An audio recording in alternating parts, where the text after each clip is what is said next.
प्रधानमंत्री किसान सम्मान निधि योजना के बेनिफिशियरी स्टेटस में किसानों को एक नई समस्या आ रही है। चलिए आपको दिखाते हैं। और इस समस्या की वजह से किसानों को पैसा सरकार की तरफ से भेजा भी जा चुका है, लेकिन किसान तक नहीं पहुंचा है। चलिए वो समस्या क्या है हम आपको बताते हैं। तो सबसे पहले हम आपको पीएम किसान योजना का बेनिफिशियरी स्टेटस ओपन करके दिखा देते हैं। और स्टेटस के लिए यहाँ पर आपको मोबाइल नंबर या फिर रजिस्ट्रेशन नंबर की ज़रूरत पड़ती है और कैप्चा कोड डालकर गेट डाटा पर आपको क्लिक करना पड़ता है। अब स्टेटस हमने ओपन कर लिया है और डायरेक्ट हम जो किस्त 27 फरवरी को जारी होने वाली थी उसी का स्टेटस यानी 13वीं किस्त का स्टेटस हम आपको दिखाते हैं।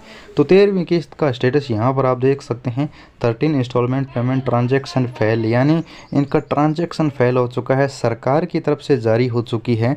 फॉर्म में कोई भी समस्या नहीं थी इसलिए सरकार ने जारी कर दिया। और एंड टाइम पर इनका यहाँ पर आप देख सकते हैं PFMS बैंक है वो यहाँ पर आप देख सकते हैं पहले एक्सेप्ट था, लेकिन यहाँ पर इनका Aadhaar number deseeded from NPCI mapper by bank customer contact his her bank, यानी कहने का मतलब है किसान का ट्रांजैक्शन फेल हो चुका है। अब किसान को ये समझ में नहीं आ रहा है कि हमारा तो PFMS बैंक एक्सेप्ट था, तो अभी ये प्रॉब्लम क्यों आई। Aadhaar number deseeded from NPCI mapper by bank, यानी आपके आधार बैंक खाते से लिंक नहीं है, आधार NPCI जुड़ा हुआ नहीं है, इसकी वजह से आपका ट्रांजैक्शन फेल हो गया है। आप अपने बैंक में जाएं और संपर्क करें और बैंक कर्मचारी से आधार NPCI लिंक कराएं। अब ये समस्या किसान को आ रही है तो किसान को क्या काम करना होगा, क्योंकि PFMS बैंक एक्सेप्ट था फिर भी ये समस्या आ गई है। तो मैं आपको बता दूं PM किसान योजना में ये समस्या जो आई है कि पहले PM किसान योजना का जो PFMS बैंक है वो बैंक खाते में आधार लिंक होने की वजह से एक्सेप्ट था।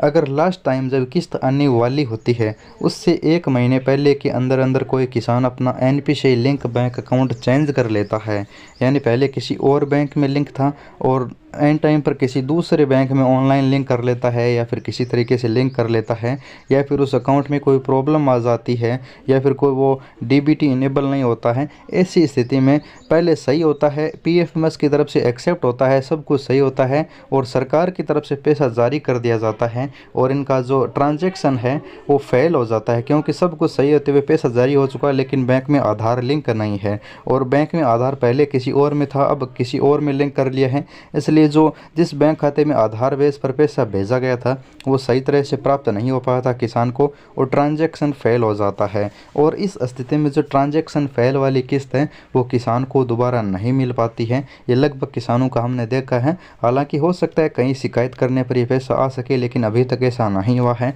जिस किस्त का ट्रांजैक्शन फेल हो जाता है उस किस्त का पैसा नहीं मिलता।